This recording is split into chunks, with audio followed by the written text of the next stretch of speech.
Good day, everyone. Action Coach of Texas, CEO Kevin Alft here.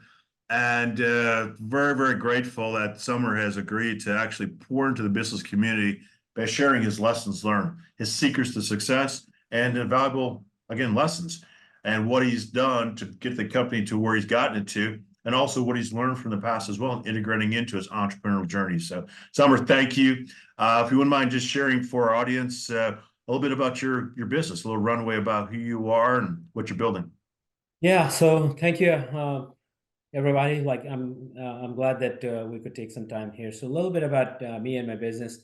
I'm based in Dallas, Texas. I went to school here, undergrad and grad, UT Arlington and SMU. Most of my area of focus has been travel technology, and with the TripAI, which is a company, it's been in operations for a couple of years now.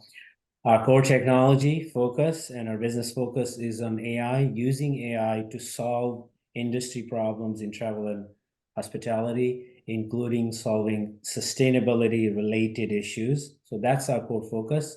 And we have some niche technology that we are bringing to the market. Awesome. Very good. As you and I both know, that's a boom opportunity. There's so many businesses that are accelerating through AI, and to have a professional, that's you and your organization, to guide them, that's so critical. It's a key to becoming a key differentiator for so many businesses. Totally. The adaptability of it is amazing.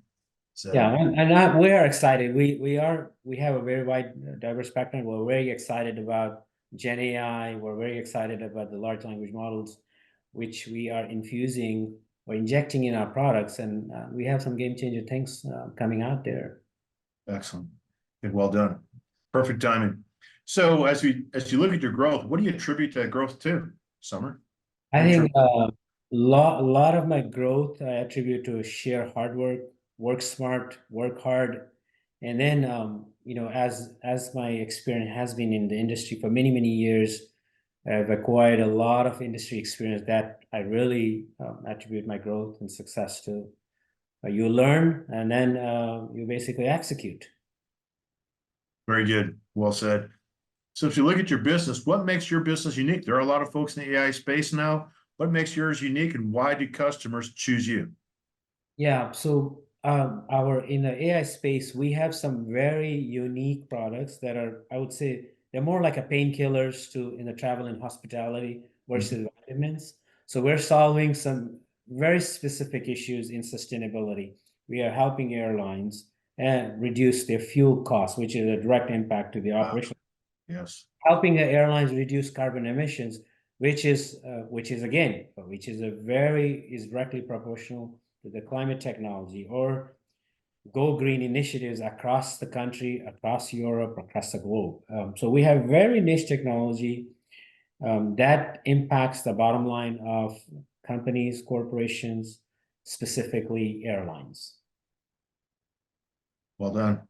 Again, and they're in a very competitive space, and cost of fuel and everything else, and customer expectations continue to rise in the industry. So they got to keep up with customer expectations. So phenomenal.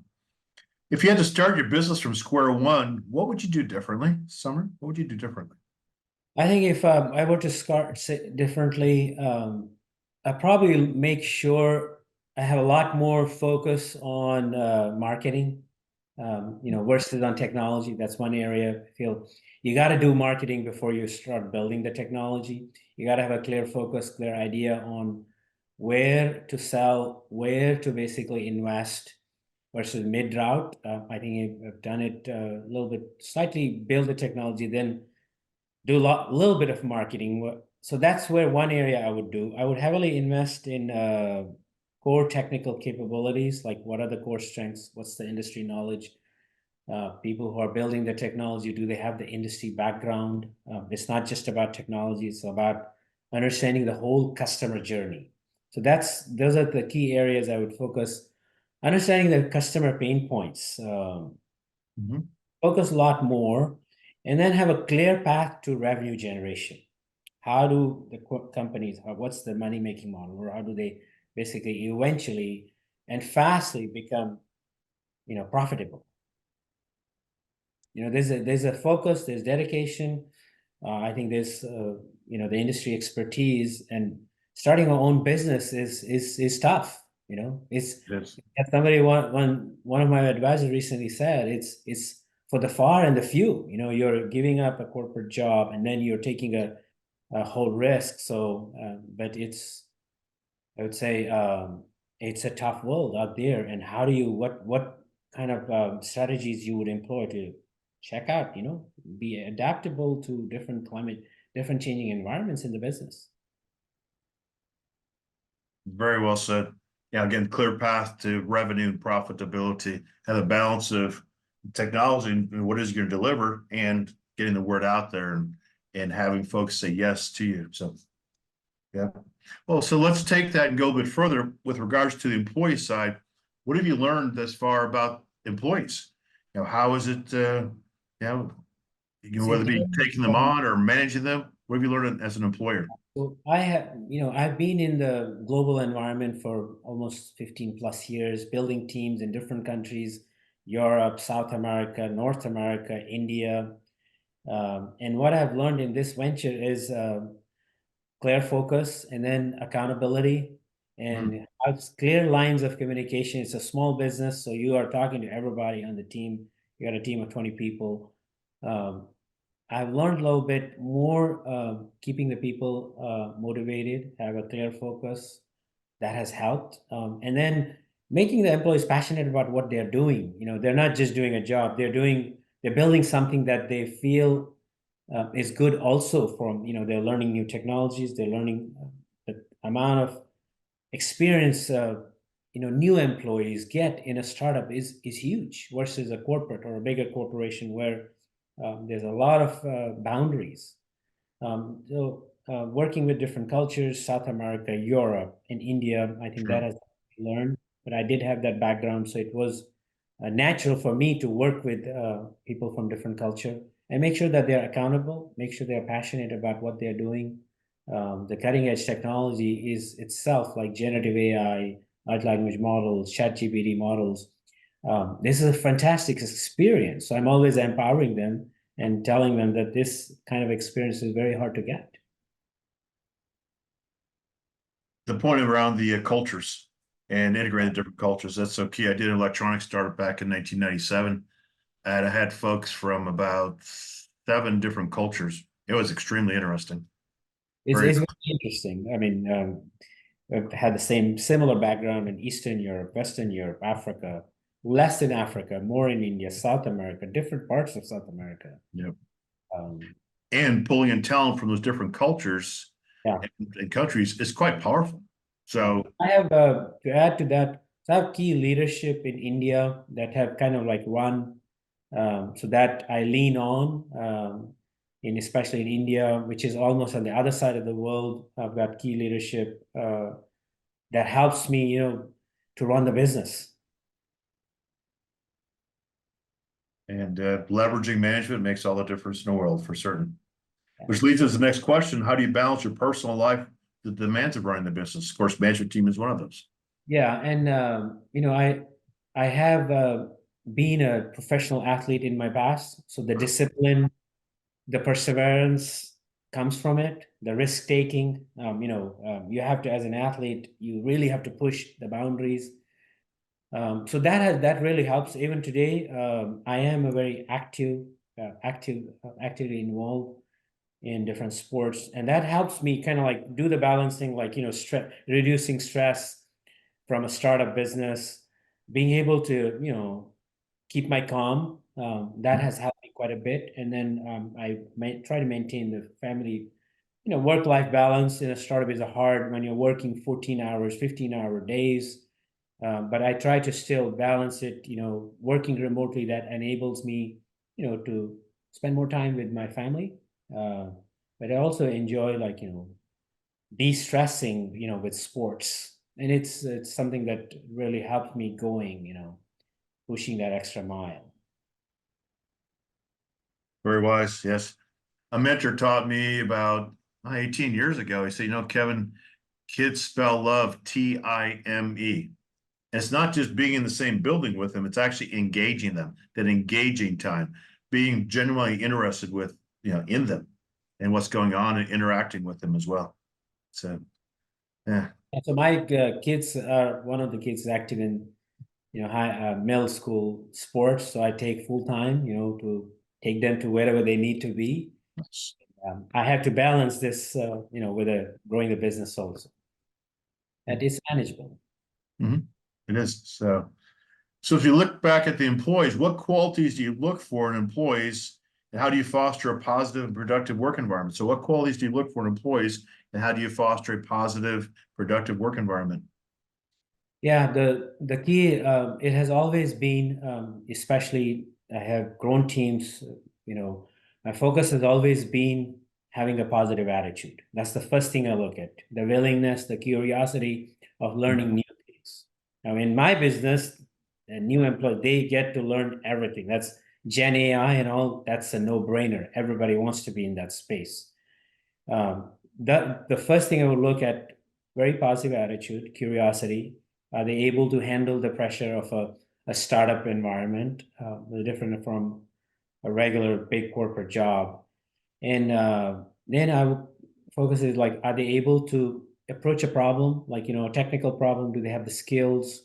Like, do they have the AI skills? Even if they don't have the AI skills, is there a logical approach, which I look for in the technical side? And then most importantly, can they run on their own? Do I see leadership traits in them? Do I see them like as a next CTO? Do I see them as a next technical lead? Do I see them as a next product manager in 2 years? Can they wear, like in a smaller startup, can they wear multiple hats? That's very interesting, especially when we try to basically recruit people in our startup. Is today they could be, developers. Tomorrow, maybe they are quality assurance engineers. And third day, they could be a BA, looking at becoming a subject matter expert in a dynamic pricing problem. So it's a combination that I look for, that everything cuts across positive attitude, the learning, the willingness to learn new things, and then the leadership. Leadership is so important at grassroots levels. Even if I'm hiring an intern, that's my first thing I look at. Are they kind of like, do I see them, stepping up outside the normal, boundary? All I gotta say for anyone who's listening to this recording, take note, those principles, those attributes are key, especially for an entrepreneurial endeavor. Very key.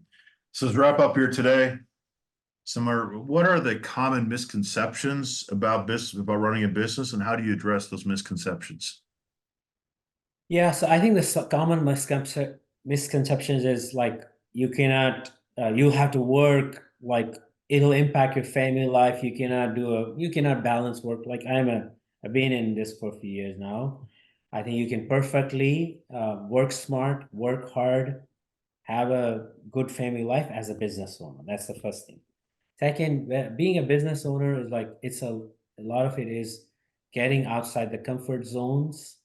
It's also a lot about risk taking, but on the long run, you will get the fruits of your labor. I feel that's one misconception, that 99%, you have to be ready that 99% will say no. So that's something that you got to basically be willing to address.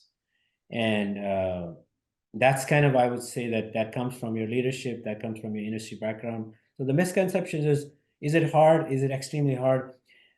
I don't think it's extremely hard. Sometimes I wish I would have done it earlier than I did it, after spending a lot of years in the corporate. I could have been a business owner and run some initiatives, but what what always kept me back is like, the risk taking, and the starting your own business is hard, but it's also fun.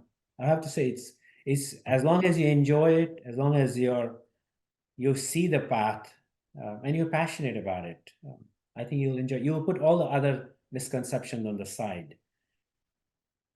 But it's a harder in the start. People have done it. Many people have done it. They have been successful. There have been a lot of failures. I also feel like failures will lead you to some learning in growing the business in some capacity. There's a wise man who once said that the only place that success comes before work is in the dictionary. Yeah, It does take work.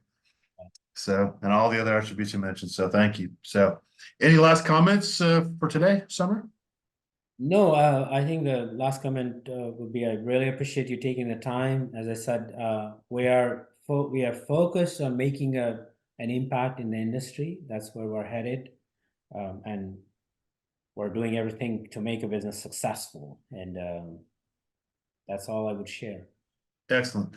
So if someone would want to reach out to your organization, your company, or you, where would they go to connect with and maybe be a The customer? fastest and the most, TripAI.io. You can reach out to me. We've got a very active social media. Uh, LinkedIn is where we do our recruiting, where we do our marketing. It's the business. It's a professional site, but I would visit us on LinkedIn. Visit us, send a note to support@tripai.io and visit our site, tripai.io. And that's for team members, strategic partners, or clients, right? All Anybody. three. Yeah. Yes. Awesome. Again, thank you for pouring into the business community and for sharing. Appreciate it so much.